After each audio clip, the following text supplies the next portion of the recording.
Então, dito isso, o Flamengo obviamente exerce uma força, o Flamengo é uma máquina, né? O Flamengo é uma referência hoje no futebol brasileiro em termos de campo e fora do campo, né? O trabalho o Flamengo exige isso, o Flamengo exige o melhor que ele pode exigir, mas para fazer justiça, ele sempre exige aquilo que é melhor para o conjunto de clubes que hoje está na Libra, né?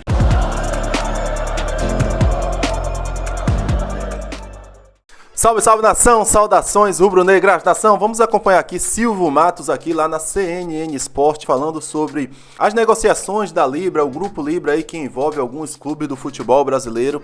E ele fala sobre o Flamengo, fala como foi a negociação com o Flamengo, fala também da Titia Leila. De certa forma ali, ele dá uma desmentida em Titia Leila, que deu aquela entrevista lá atrás falando barbaridades do Flamengo. Vamos acompanhar o vídeo aí, tá muito legal, muito maneiro esse vídeo. Acompanhe até o final e deixe o seu comentário. Todos os créditos aí vai para a CNN Sport, link abaixo na descrição do vídeo. Antes do vídeo, nação, se possível, já deixa seu like. Você que não é inscrito no canal, inscreva-se no canal. Ativa o sino das notificações para todos. Tamo junto. Vamos ao vídeo. Eu recebi aqui nessa mesa a maior parte dos dirigentes do futebol brasileiro ao longo do último ano e é óbvio que esse assunto foi amplamente tratado.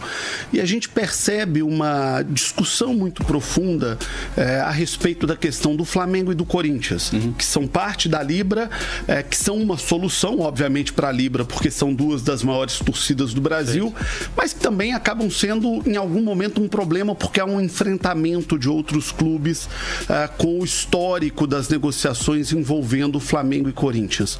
Como é que está sendo equalizada essa questão? E eu tenho certeza que deve te tirar muito sono, porque é uma negociação muito delicada de se fazer. Como é que está sendo trabalhado isso para que se construa uma proposta justa para todos, atrativa para quem está do lado de fora e respeitosa para quem já está do lado de dentro da Libra? Olha, posso te dizer que me tirar o sono não é um privilégio do Flamengo nem do Corinthians. Me tirar o sono, o Bahia me tira o sono, o Palmeiras me tira o sono, o São Paulo me tira o sono, porque quando você está engajado em constituir algo de valor comum e que possa ser um alinhamento entre tantas cabeças distintas que vêm de origens diferentes, né, embora estabelecidas no mesmo segmento, vêm de origens e pensamentos comerciais diferentes, todos eles têm que ter o mesmo nível de respeito por aquele que está sentado aqui numa mesa de agregar pontos de vista e influenciar caminhos futuros. Então, dito isso, o Flamengo obviamente exerce uma força, o Flamengo é uma máquina, né? O Flamengo é uma referência hoje no futebol brasileiro em termos de campo e fora do campo, né? O trabalho do presidente Landim e o trabalho precedente espetacular, grande exemplo. E o Flamengo acaba se tornando quase como um mito nas conversas, né? Não, o Flamengo exige isso, o Flamengo exige o melhor que ele pode exigir, mas para fazer justiça, ele sempre exige aquilo que é melhor para o conjunto de clubes que hoje está na Libra, né? Evidentemente, ele se usa como exemplo, mas a referência do exemplo dele é positiva para os demais clubes da Libra, né? A gente tem uma organização processual dentro de processos dentro da Libra, de gestão. A gente tem um comitê do qual faz parte o Flamengo, mas também faz parte o presidente Júlio Casares do São Paulo, o Bruno Musi do Atlético, CEO do Atlético Mineiro, o Raul CEO do Bahia e do Grupo City, que traz elementos importantes internacionais, um pensamento global super relevante para a gente entender como é que gera maior valor. Então, nesse conjunto, nesse comitê, por exemplo, a discussão é franca, aberta, dinâmica, ela passa por exigências, mas ela passa por exigências do Flamengo, ela passa por exigências do Bahia, ela passa por exigências do Atlético e do São Paulo.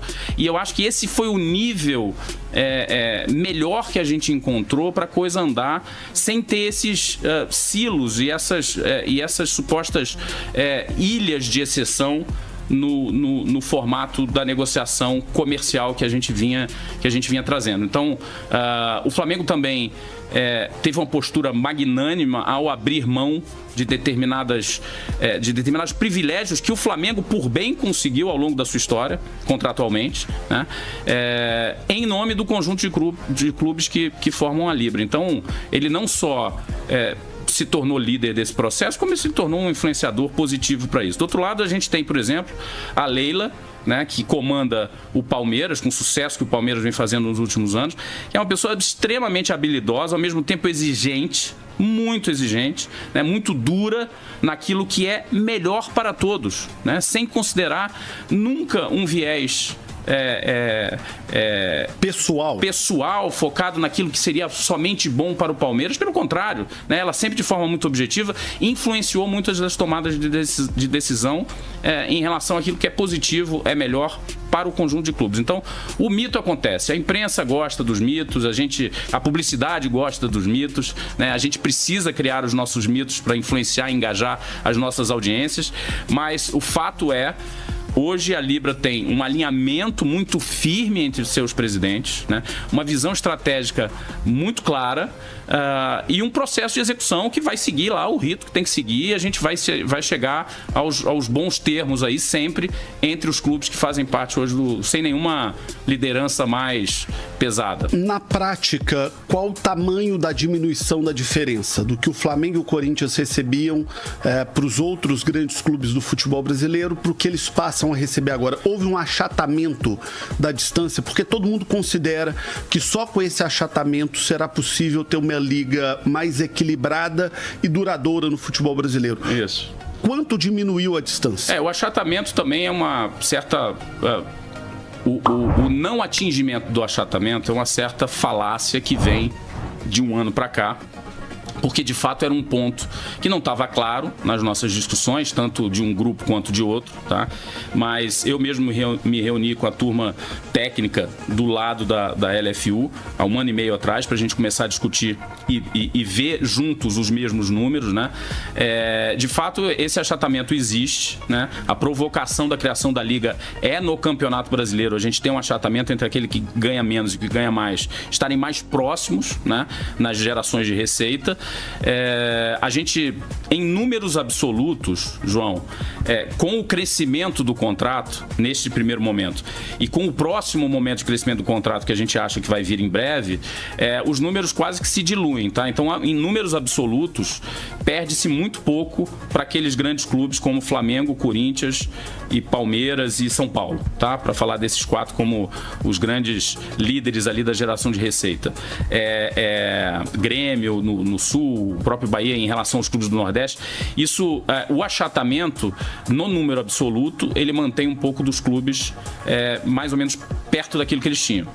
No percentual tem uma diminuição, né? A gente tem uma diferença que já foi no futebol brasileiro de 9 até 12 em algumas ocasiões, entre 12 vezes aquele que ganha mais do que ganha menos no Campeonato Brasileiro, e a gente está chegando, os nossos números da Libra são 2,9, 2,7, dependendo da performance, porque a gente tem 60% da receita que vai ser distribuída por ano baseada totalmente no clube, no time. Em campo, que é a performance, então a gente tem uma regra de distribuição de performance, e na audiência. Desculpa te interromper, porque isso é muito importante. E isso sempre foi a base da discussão no futebol brasileiro. Na hora de dividir o dinheiro, qual percentual que fica para o que o time conseguiu em campo? Qual percentual fica... Como é que vai ser essa divisão? Qual que é essa conta? Tá, a divisão no nosso estatuto da Libra e aquele que a gente prevê, é uma divisão de 40, 30, 30. 40% igualitário, portanto... Todo mundo recebe igual, todo mundo 40%. Recebe o mesmo cheque relativo a 40% do contrato naquela temporada. Tá?